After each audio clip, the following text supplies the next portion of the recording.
প্রতি বছরের মতো এবছরও আমরা চলে গেছিলাম কুমোরটুলিতে সরস্বতী মাকে ঘরে আনার জন্য। তো যেহেতু একদম সরস্বতী পুজোর আগের দিন আমি গেছি, তো একদম শেষ ফিনিশিং কাজ হচ্ছে। অনেক ঠাকুর তো চলেই গেছে, তার মধ্যে কিছু কিছু ঠাকুর এখনো পর্যন্ত কাজ চলছে। তুলির টানে যেন সেজে উঠছে প্রত্যেকটা সরস্বতী মা।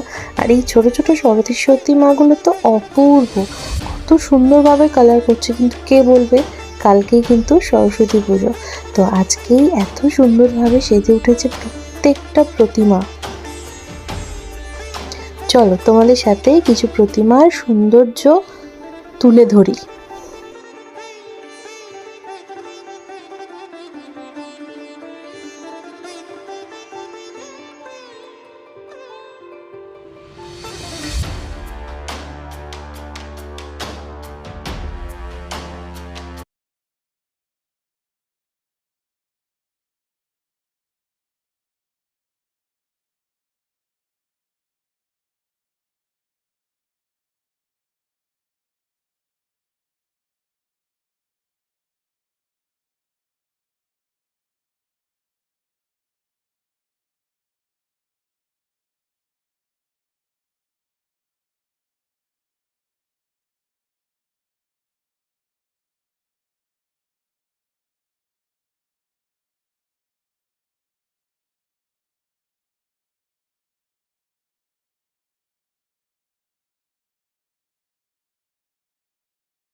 আমার কিন্তু এই সরস্বতী মাকে ভীষণ পছন্দ হয়েছে, তাই এটাই ফাইনাল করলাম।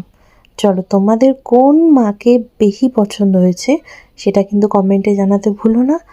আবার দেখা হবে আরও একটা ভিডিও নিয়ে, খুব শিগগিরই আসবো।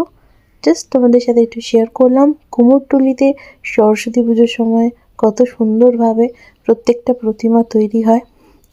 আর নর্থ কলকাতার অলিগলি পেরিয়ে মা কিন্তু পৌঁছে গেছে আমাদের বাড়িতে, তো কত সুন্দর লাগছে মাকে।